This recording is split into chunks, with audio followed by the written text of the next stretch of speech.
Just think every time that they launch a campaign without some type of protection, somebody's stealing money from them. Welcome to the Mastering E-Commerce Marketing Podcast. I'm your host, Eitan Koter, co-CEO of Vimy.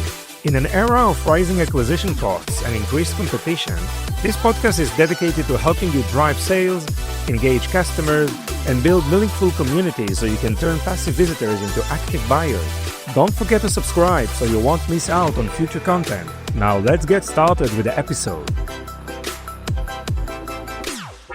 Today we're joined by Rich Kahn, a digital marketing pioneer and the CEO of Anura.io. With over 31 years of experience, Rich has built multiple multimillion-dollar internet companies and has become a recognized leader in ad fraud prevention. As an Ernst Young Entrepreneur of the Year for technology, he's passionate about helping brands protect their ad spend and maintain integrity in digital advertising. Rich's expertise spans from pioneering ad fraud detection technologies to navigating the challenges of affiliate marketing and clean traffic acquisition, making him an invaluable resource for e-commerce marketeers looking to drive growth safely and effectively. Rich, how are you? Good. Thanks for having me today. Really exciting topic today. I mean, the amount of budgets just pouring into Meta, TikTok, and all these advertising platforms is huge. And I think this is a very, very important topic to discuss today. So really thank you for your time. And before we get started, Rick, if you can choose like 3 words that are most important to you or better describe you in business or life, and also explain us why. So the first word is passion. You've got to have passion in everything that you do. If you don't, you need to find something that you're passionate about. If you have passion in something, it brings the best out in you. So let's talk about passion. Diligence. You want to be diligent about what you're doing. You want to understand what you're getting yourself into and making sure you do as much research on the topic that you're doing. I always felt that's always a key element of any project I take on. And finally, the third word would be loyalty.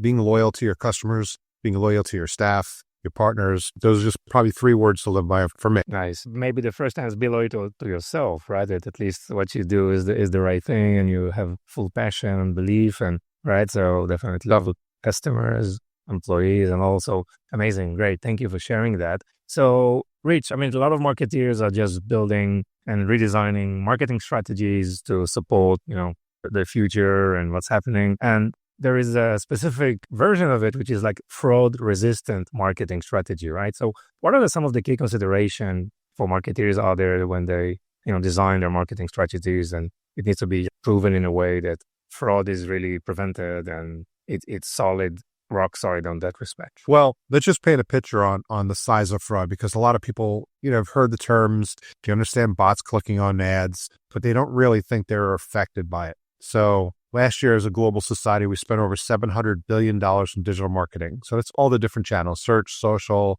programmatic, TV, digital TV, connected TV. And based on our conservative estimates, 140 billion was stolen by fraudsters. That represents north of 20%. So it's not a question of if you have fraud, it's a question of how much fraud you're dealing with. And it depends. It depends on the channel that you're using. If you're using search and social, you'll be on the lower end, somewhere around 10% fraud. If you're doing affiliate marketing or programmatic, then you can be as high as 50% fraud. So it really depends on the channel that you're using and how you build out that channel and how you protect yourself. So my talks, I've been talking on the subject for years, for decades, and early on is like there's some key metrics and things that you could do to try to prevent fraud. With AI, I see the stuff that's coming out that we're defending our clients against. I find it hard for somebody to be able to have the time to do it themselves. Usually you have a development team and everyone just goes right to the CTO and says, hey, we got a problem. I want you to solve it. And it just lumps it onto their desk as another problem for them to solve. And you can't do that effectively with, one person part-time. Especially with, we're all familiar with ChatGPT. But how many of us know about FraudGPT? It's an AI software that writes bots to go do if somebody wants to make money doing fraud. I read somewhere that the average fraudster makes $5 million a year. So I don't know if this is true or not. It's a statistic that I saw and I use from time to time in my talks. So again, what's happening now is when you have a piece of software that will write the bots for you, and then if you don't know how to, integrate it, you can just ask it, how do I run this software? It'll walk you step by step through doing that. So what happens is you end up getting more and more people that didn't have the technical skill to do it, to commit fraud, to now be able to commit fraud. So looking at some of the attacks that we've been defending against, it's hard pressed for me to understand if somebody's going to have the time and the diligence to be able to do it themselves. So you really need at this point to look at a solution, or if you're going to do it in-house, you really need to be serious about hiring a couple of people that are going to be dedicated to identifying fraud 100% of the time. You're going to need access to the technology that you're going to be able to need to look at this machine learning AI for yourself. You're going to have a data lake to store all the data that you're looking at to be able to rummage through the data and have your AI or your machine learning run through it and figure out what's fraud, or help you identify what's fraud. And then you have to have the intelligence and the expertise to be able to write the system to identify the fraud. It's getting more and more difficult as time goes on. And a year from now, 5 years from now, 10 years from now, it's just something that you need to solve today. Otherwise, I always say it to a business, like every business survives on digital marketing, right? You have to market it doesn't matter what product you have, what service you offer. If you don't market, nothing happens, right? You need to be able to market. So what happens if 100% of all the advertising you did was fraudulent? Well, fraudulent traffic doesn't convert, right? It's not going to bring you new clients. And we all know, okay, yeah, if I had 100% fraud, then I'd be out of business. But let me rephrase that a different way. At what percentage of fraud in your marketing channel would put you out of business? Now, we know 100% is definitely there. And we know that the average, based on the numbers I just gave you, is 22%. But would 30% put you out of business? 40, 50? What number would it take for your market to be so ineffective you can't drive a new client, you can't grow as a business, eventually you shut down? Yeah. Let's look at that at a macro level, right? Let's take it at a macro level. Right now, based on our concerted efforts, we're seeing 22% of the market on the digital marketing spend is fraud. At what percent does it have to get to before the digital marketing sector shuts down? And if the digital marketing sector shuts down because there's so much fraud involved, where do new companies go get business? How do they advertise? We're going to go back to magazines again? Newspapers? I don't think so, but really, what happens? I don't know. What are the incentive of those people who are committing the fraud? I mean, what's happened on that side? Money. Which work? Show us the money. It's all about the money, right? So affiliate marketing is the easiest example to show you, right? You pay as a company, if I'm trying to drive more leads to my business, I pay an affiliate money to drive in clicks, impression, leads, conversion, something. I pay them to do something. And when you pay somebody to do something on the internet, cheaters find a way to cheat. Can I give you an example? It's old. It's through PayPal. When PayPal first came out, there were nobody, right? They were just starting as a payment solution processor, trying to get their way. And they came up with an ingenious way back then was to offer a referral fee or an incentive fee to recommend people. So what they did was they said, for every person that you refer to our business that signs up an account, doesn't do anything else, just signs up an account, we're going to pay you $5, right? And that was the incentive that they built. Well, some ingenious, I want to say he was 18-year-old, if I remember correctly, came up with the idea to build a multi-level pyramid scheme, right? Using that $5. So he built software that layered inside of PayPal. So when you signed up for PayPal, it automatically PayPal'd out of that $5 you got for a new person to the people that came before you. Mm-hmm. And then as your downstream grew, you got paid $1 or whatever it was out of that. And I don't remember the details, but within a short period of time, you took over $1 million in referral fees. And they weren't real. I mean, these people weren't there to use the platform. They were there to get the $5 and the potential to make some real money. So again, fraudsters come out of all the woodwork when you start paying them to do something. And digital marketing is you're paying a publisher, you're paying somebody to send you traffic, and there's money in that.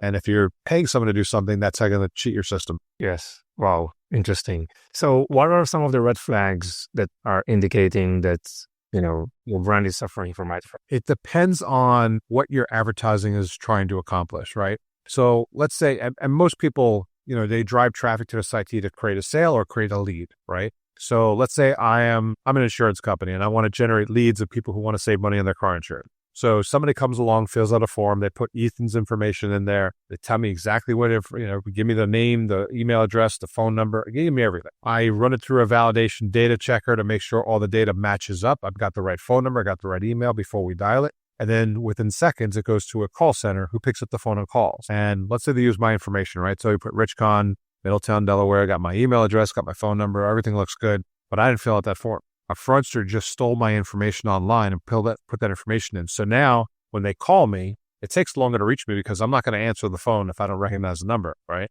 I didn't fill out any form. I'm not expecting anybody to call me out. So I blow off the call. But let's say I finally answer the call. They call me enough times because, these people will call you 10, 20, 30 times to get you on the phone because they're thinking Rich Kahn fill out this form and is interested in my product or service. They finally get me on the call and say, hey, we're calling you based on the information you fill out to save money on your car insurance. And I'm like, I never filled out your forms. Right. So what happened? Right now, that brand just got somebody on the phone who's definitely not interested. They just broke TCPA compliance because they called somebody without express permission to call that person. So then now they can get sued. Yeah. They spend more money on call center resources, right? They can create a brand reputation issue if they're a big enough company making enough calls. I mean, all these negative effects. You start looking at some of this data and realize, oh, wow, that's not a real lead. How did that happen? And most people don't go right away, oh, it's fraud. Let me look up a fraud company. They don't understand that. They just go, something happened. I don't know why. And they really don't understand why that happened because somebody actually filled out a form. Some of these marketers will actually use software to record the user interaction, and then they'll go back and play the user interaction, and it doesn't look like a bot because AI bots look like real people. Or they use human fraud farms around the globe, so it's a real person behind the scenes, right? Maybe they used a CAPTCHA. They think CAPTCHA worked decades ago. It doesn't work anymore. AI bots get around it. Human fraud farms get around it. It's not a technology to use to stop fraud. So when you start looking at this kind of stuff, these are the kind of signs of high chargeback rate on, like, let's say if you're an e-commerce player and you start driving transactions to your shopping center and people are refunding or charging back the credit card because they didn't make the order. Well, now you have the product because you shipped the product. You get a chargeback fee. You get enough of them, you lose your ability to use it to have your merchant account. I mean, these are the kinds of things you want to look for in your digital chain to see if there's something going on. And you look hard enough, you're going to find that it's happening probably more than you realize it. And it's time that you recognize it to do something about it. Yes. And obviously technology here helps a lot. How the fraud detection technology has evolved, let's say in the last decade, and what are some of the innovations that you're most excited about? So the innovations, like back in the day, CAPTCHA would work great, right? You'd put up something that's hard to read, you'd fill it out, or you'd select the boxes with all the bicycles in it or the buses, right? And bots, malware couldn't get around that. So that was great 10, 15, 20 years ago. But then fraudsters started invoking human fraud farms that take advantage of cheap labor forces around the globe. And last I checked, for like $9 an hour, you can license a fraud farm to sit down and, hey, fill out a form with all this information, or, create credit card product, buy these products using fake credit cards. So there was a way, this is the kind of stuff that's happened. Now, companies like us, what we're looking for is a significantly advanced fraud that's out in the marketplace. A lot of it using AI, because AI is a fast learning systematic system that can, find ways to get around different things if you train it right. So these are some of the things that are coming out now that are very scary because they threaten the entire ecosystem of digital marketing. If they're able to win the race in the majority and also start making that digital marketing percentage of fraud go for 20, 30, 40, 50%, eventually it's going to happen like it happened in 2000. What happened in 2000 when everybody realized their marketing dollars weren't generating conversion? The whole market, the whole internet bubble burst. Everybody stopped spending money because they're like, wait a second, something's not working. Let's figure out what's going on. And back then it was fraud. It was the biggest channel of marketing back in 2000 was display, or programmatic as we call it today. And back then there was, we used to call them banner incinerators, right? What they would do is you would pay for an impression, and there'd be software out there and games that would just flash a bunch of banners in front of you just to get you to burn through advertising, because that's how they were making money. Yes. And before you know it, the person says, wow, I got, 10 million impressions, but I had nothing out of it. I got to stop spending money there and figure out what the heck's going on because it's not yielding a revenue, not really an ROIS. So, I mean, that could potentially happen again. Wow. So what are some of the steps that you usually recommend brands if they want to be serious about that fraud? What are some of the processes, technologies? What are some of the major steps that you usually recommend? Well, we've been doing this for I've been building this software. I started the software myself 20 years ago. 20 plus years ago. And it's gotten to the point, it's gotten so sophisticated in identifying fraud. It would be hard for somebody to build it themselves. So a lot of times what we want to do with a brand comes to us and says, hey, I think I have a problem with fraud. So the first thing we do is run a free trial. Let's figure out, A, do you have a fraud problem? And if so, how much of a problem do you have and where is it coming from? Once we identify that, now we have an opportunity to work together and help them mitigate that. We come up with a whole game plan. If we find that they don't have a fraud problem, which is rare, then obviously it doesn't make sense to work together. But step one, let's confirm that you have a problem that we can solve. And then if you have that problem, let's come up with a game plan. And it's different for everybody. It depends on the channel you're marketing through, depends on a lot of different data points. But at the end of the day, we're trying to make sure that you have a problem that's worth spending money to solve and then coming up with a game plan to solve it. And how do you do that? That first step of trying to identify if there is a fraud. Tell us more. I mean, how the process works? I mean, how the software is analyzing which system it needs to interface to, how it works. So it's simple for us. With us, it's very simple. We drop a tag. We give them a tag to drop on their landing pages. If they're using Google Tag Manager, we're pre-built into Google Tag Manager, so it's really easy to deploy. It takes a couple minutes. They deploy it, and the next thing we start collecting this data. And then we'll have a couple of review calls where we'll review the data to make sure it looks like what's coming in right. We're giving the right attribution to the different places where the traffic is coming from. And then usually we have that big call like 7 to 10 days once it's launched to review the data, understand how much of a fraud problem they have, where it's coming from, give them some proof of it so they understand it's not just numbers on a screen, it's a real statistic. And then there we can say, okay, this is how we suggest solving this problem. And then we'll go through the plan. Obviously, it includes using our software, but we'll come up with a game plan of how we're going to mitigate that and how they're going to have a significant ROI using our product to solve that problem. Yes. And through this process, you can identify all sources of traffic like paid media, organic, backlinks, all those affiliates. Yep. For us, it doesn't matter. Yeah, for us, it doesn't matter the channel. Like it could be, like you said, it'd be email marketing, affiliate marketing, ping post, lead generation, TikTok. It doesn't matter. Whatever channel they're buying traffic from, our system will work because it's looking at the visitor that's coming to their site. It doesn't care what the channel is that it came from. It just understands, is this visitor real or fake? And if they're fake, where did it come from? Oh, it came from TikTok, or it came from X, or it came from Facebook, or whatever. And then we can identify, wow, Facebook had 12% fraud, TikTok had 18%.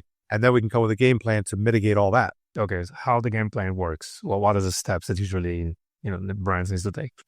And once we identify they have fraud, and then we'll sit down and come up with a game plan for each channel. A lot of companies that we come to will have multi-channel marketing. So each channel will be a different aspect. So if it's programmatic, we're going to collect a bunch of sites that are generating the majority of the fraud and have them blacklist that from their campaigns. If it's Google search, so you got Google, Microsoft, Yahoo.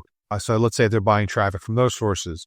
We're going to come up with a game plan to give an audience to Google or Yahoo or Bing to say, I want to ignore this audience because this audience we know is generating fraudulent traffic. And they'll literally hide their ads from those so that it starts reducing the amount of fraud they're getting in. Social works very similar. You can build audiences and dictate which audiences to remove. If it's affiliate marketing, we'll actually put a game plan in place so they don't even pay the affiliate for that initial click or the impression that they generated, and do it in real time, because most of those systems we could talk to and do that stuff in real time. So like I said, each channel will be a little bit different game plan, but we'll come up with a game plan specific for that client. Yeah. So then you monitor, you have a list of probably blacklists, sources, and then you recommend this to social media, whatever, not to target those users again. Okay. So that's a very, now I think I understand the entire flow. And so there is a lot of technology involved, right? A lot of experience. As I said, you've been working like 1 or 2 decades on the tech, but it's not only the tech, it's also, the experience and the database that you've obviously been accumulated over the years. So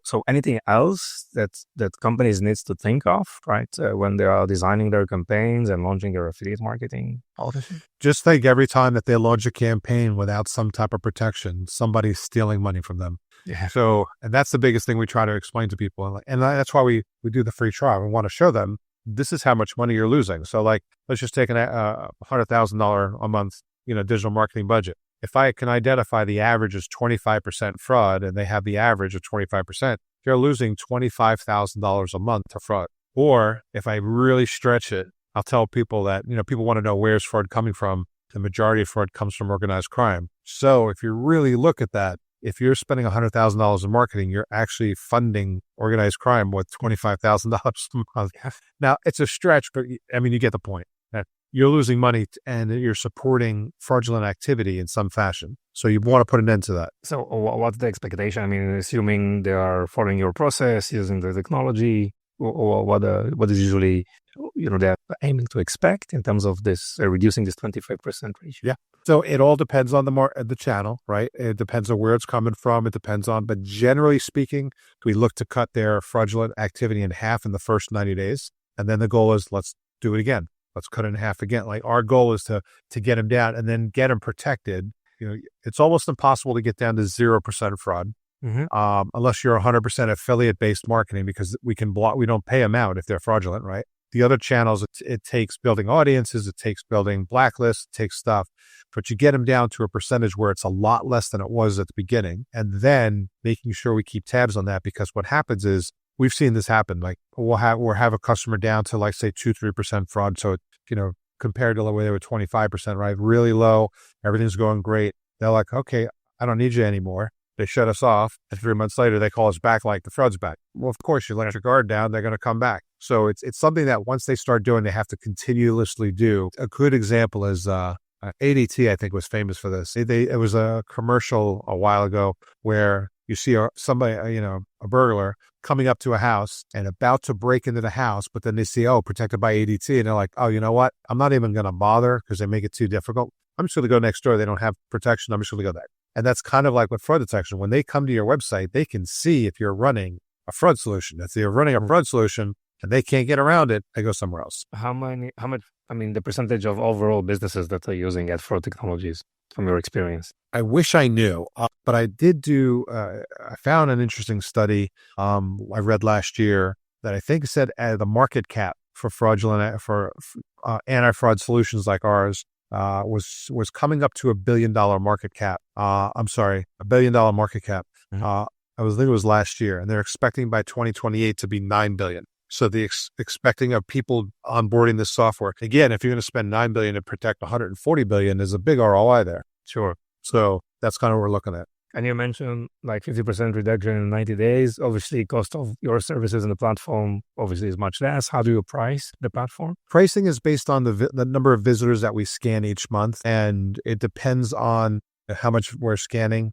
But it gets really, at the end of the day, I would say, depending on how they're advertising, where they're advertising, just about every single time we've come up against somebody and we're pitching, there's an ROI. And there's a good ROI. So like you'll spend a couple $1,000 and maybe you'll save, 30, 40, 50,000. Or you'll have some of the bigger brands that are spending $1 million a month and they're losing $250,000 a month, significantly a fraction of that, just to be able to put our technology in place, identify where it's coming from and eliminate it. So the ROI, in fact, we even have a savings calculator built into our dashboard. Yes. So people can actually get a feel, because they forget, I'm running this technology. What am I saving? Well, every time they log in, it's right there. This is how much you're saving. Yes. And how do you monitor progress in ad fraud? Developments, how do you figure out, what's next? We built early on an early version of machine learning that rummages through billions and billions of visitors every day that come across our network. Look for anomalies, things that we don't know and it doesn't understand. And then it's a red flag to our engineering team. Our engineering team is then able to look at that and then either retrain the model or build out a new rule or heuristic to stop that new level of fraud. We usually roll out updates about once or twice a week because it's changing that fast. Sure. Yeah, definitely that's the right way to go, right? Use machine learning AI just to monitor everything. Let us more about Anura. Where are you these days? What type of customers do you want to attract? Sure. We typically go after the brands, and I'll tell you why. The brands, when you ask them what's their tolerance for fraud, is always zero, right? Mm. They're paying for it. But if you go to an agency, we have some agencies that really care about it, and then some agencies that, hey, my client's not complaining. I'm not going to do anything about it, because again, they're not the ones who are responsible. If the client's happy, they're fine. But we have clients that are agencies that will basically understand that if they reduce fraud for their clients see a higher ROI with them, they'll spend more money. For the most part, we're going after direct brands. For us, that makes the most sense because they're the ones who spend money on it and don't want to spend a single penny on fraud if they can avoid it. That's really what we're focusing on. Those are the people that we focus on the most. But really, anybody that cares about, is the visitor fraudulent or not, it's something that we can help. Yes. Any minimum budget, like advertising budget or some size? So, yeah, because we do a lot of hand holding, we have a lot of expertise that will do monthly reviews with the clients. where our response time is less than 1 business hour if they have a support question. So to keep those resources, we have a minimum, seems to be a good spot. If they're spending or managing a minimum of $50,000 a month or more, the ROI with our product works out great. It ends up being a good. We handle clients that do less. And if we have like startups, so let's say you have some audiences that are startup, we have a relationship with one of our clients that will actually give them access to our software without the support package on with a no minimum monthly fee. So we can't support them, but we can still get access to the technology while they're small and startup. And then as they grow, then of course, eventually they might get to a point where it makes sense to switch over to us direct. Makes sense. And so what are some of the main objections that you usually hear from brands? It's not an important topic right now. We're not seeing issues right now. 10% fraud is just part of the cost of doing business. It basically, I hate to say it, but it's a lazy CMO, right? Because if you have a 10% fraudulent activity, and that's on the light side, right? Let's say they're doing 100% of Google and Facebook, and they're getting that 10% average. Well, 10%, if you can cut that in half in 90 days, that's a good improvement. Like people are spending money on technologies to get a simple improvement of like a couple percentage points, but if you can get 5 percentage points improvement in your overall marketing spend, it's just a lot of, every once in a while we get somebody, it's like, oh, it's another dashboard that I have to log into. Ads work to my, and again, a lot of our stuff is automated. So we don't really involve, once it's set up and built, there's really not a lot of time in investment. In fact, we had one client told us we sold them 400 hours a quarter in human resource. So that resource alone was worth the cost of the service. And I mean, the ROI is so clear here, right? It's so easy to explain. Yeah. But again, it's a matter of just priorities, resources, SaaS fatigue, right? I just all over. Yeah. Great, Rich. So how people can find you and Anura? I'm easy to find on LinkedIn, Rich Kahn. And you just type in Rich Kahn, Anura, boom, I'm right there. I'm easy to find. But Anura is ANURA.io. We have a huge amount of resources online. So if you're just starting to learn about this industry and you want to learn more, we recently rolled out earlier this year a huge the ultimate guide to ad fraud. It's about an 80-page ebook that you can download for free. It talks about all aspects, different areas, what to look for, some basic tactics you can do today to try to minimize or eliminate fraud if you're not ready to start working with a company like us. But we have probably a dozen or so ebooks on there from each marketing channel. We have some case studies, some white papers up there, and we do like 2-3 blogs a week talking about the subject, so you can learn more about it without having to talk to anybody right away. Great, and we'll put all those we'll add all those links into the show notes, of course. Rich, anything else you want to add? That's it for now. Like I said, it's if you're not familiar with the subject, get familiar with the subject because it's familiar with you. Yeah. Yeah, that's a great summary, Rich. Thank you so much. Appreciate the time. Thank you. Thank you for listening to the end of this episode. If you found this episode valuable, please subscribe so you won't miss any of our future content. And if you could share this with just one person, it would make all the difference. Are you looking to accelerate your sales with the power of shoppable video? Explore Vimeo, the video commerce platform that includes live shopping, shoppable video, and social commerce capabilities. Visit Vimeo at www.vimeo.net, that's VIMMI.net, where you can start with a free-for-life package. We appreciate your support and look forward to bringing you more valuable insight in our next episode.